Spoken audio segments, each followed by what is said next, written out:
Welcome to a new episode on Movers and Shakers in Europe. How are we going to bring Europe back to the streets? And we are going to explore that today through another conversation with a mover and shaker in Europe. And today we are going to discuss hate speech. So the No Hate Speech is here, Ieva Modgabytė, and she's a student at the Erasmus University and she studies international and social challenges. And it's going to be an interesting conversation, I'm pretty sure, because when it comes to the topic of hate speech, I think a lot of people are dealing with that. These days, the online environment, it's not always a safe and secure space. And we have so many experts, like, for example, the No Hate Speech Network that I know very much from my former role as a member of the European Parliament, who are researching and who are discussing and developing also tools and instruments against hate speech. Ieva, so when it comes to bring Europe back to the streets, what is your first response to that? Yeah, so I think it's really necessary to bring Europe back to the streets. And what I think about that is, basically civic activism and making people be active and do things they believe in or fight for things they believe are wrong in today's society. So, yeah, I really think it's necessary. Absolutely. Is that also the way the No Hate Speech Network works? Yeah, for sure. So the probably main mission of No Hate Speech Network is to empower young activists, young individuals and organizations to connect and to actually work towards combating hate speech and in general increasing democracy in Europe. And why did you specifically chose the topic of no hate speech, so hate speech in general? Because there are several topics related to the online environment. We have several challenges, but why specifically hate speech? You mean me personally, or? Yeah, both. Why is it personally important to you? Why are you part of the No Hate Speech Network? Me personally. So as you mentioned, there are many challenges currently in Europe and in general in the globalized world. And I guess it's just impossible to make yourself engaged in everything. So I guess you always have to prioritize certain areas. And I think since I was a teenager myself, I was always very interested in human rights topics. And I had this naive, youthful, maximalist idea to maybe save the world. I don't know if I still think I can save the world, but I think each and every of us has to find our way to contribute to the better world.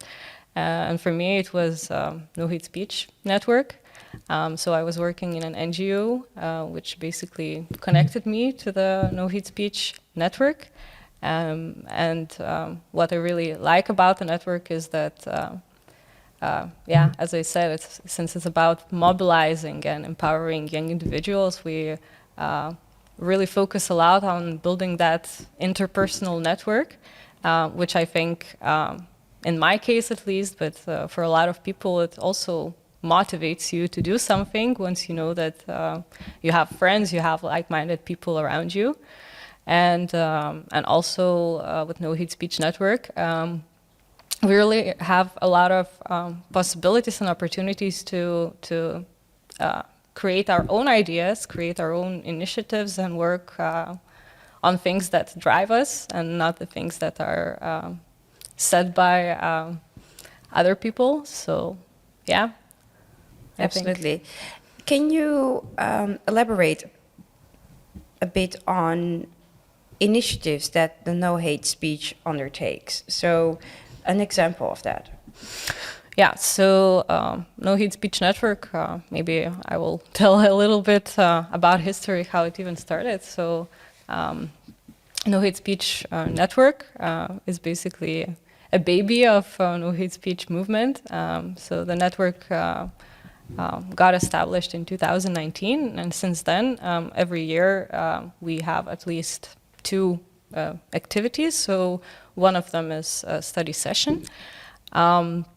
So the study sessions, they usually have some sort of specific topic. So for example, this year it was about activism and empowering young activists to work towards positive change in Europe. In 2023, it was about AI. So yeah, basically we just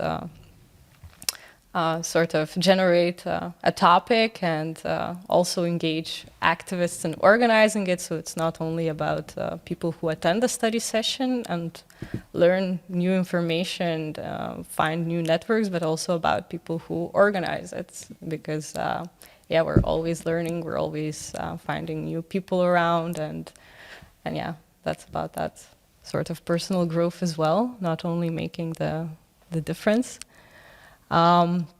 Another thing that No Hate Speech Network is working on every year is online Academy of Activists. So it's basically 1 week long summer school where also we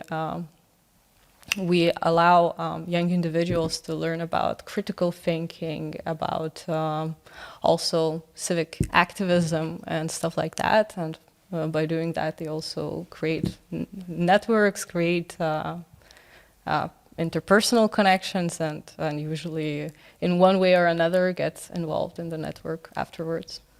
Very interesting. So nowadays, how do you see hate speech is threatening democracy?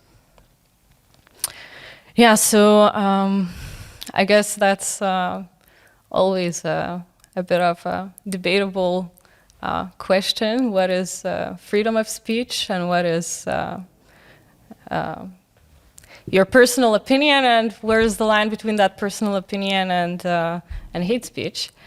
And I think the fact that individuals nowadays don't always have the knowledge and the capacity to understand that sometimes that personal opinion, it's not personal opinion anymore, and it's hurting people.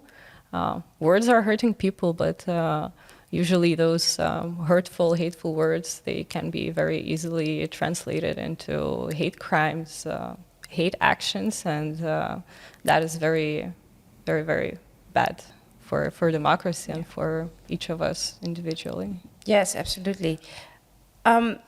So what do you think as politicians, but also legislators, policymakers, so everyone who is involved in decision making or influencing decision making, what do you think they should do, and where should we work on for the future? Yeah, so first of all, I believe that politicians, policymakers, the same way like each and every of us, they have to start from themselves. Because nowadays, with the current trends of Europe going more right and yeah, hate speech, I personally, and I think a lot of people too, notice that hate speech is becoming sort of a political weapon to get votes by marginalizing certain groups, certain communities. So if we're talking about legislations and some systematic change, I think it has to start with politicians not using hate speech and and basically just showing a good example of how to not translate that aggression, that negativity. Absolutely. When it comes to the role of young activists and the role that the youth can play here, how would you address that?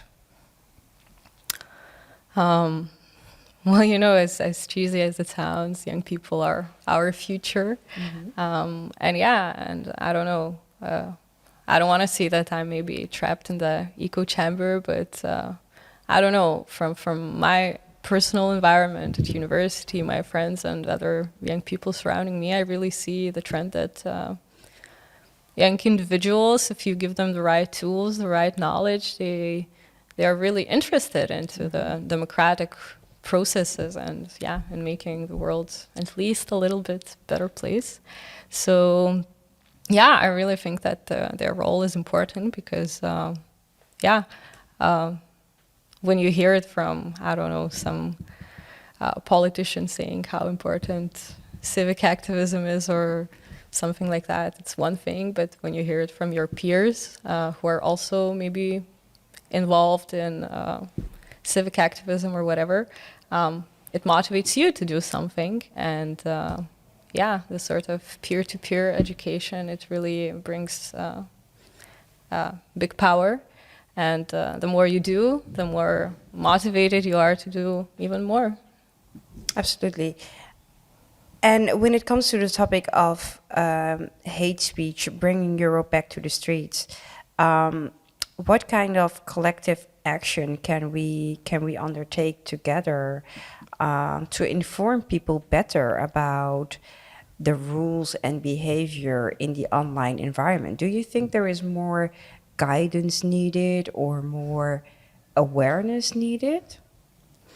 Yeah, so I think for sure both guidance and awareness is really lacking. And even though we were talking a lot about civic activism, I think it is really important that one day critical thinking, media literacy sort of classes or courses start happening on a formal education system.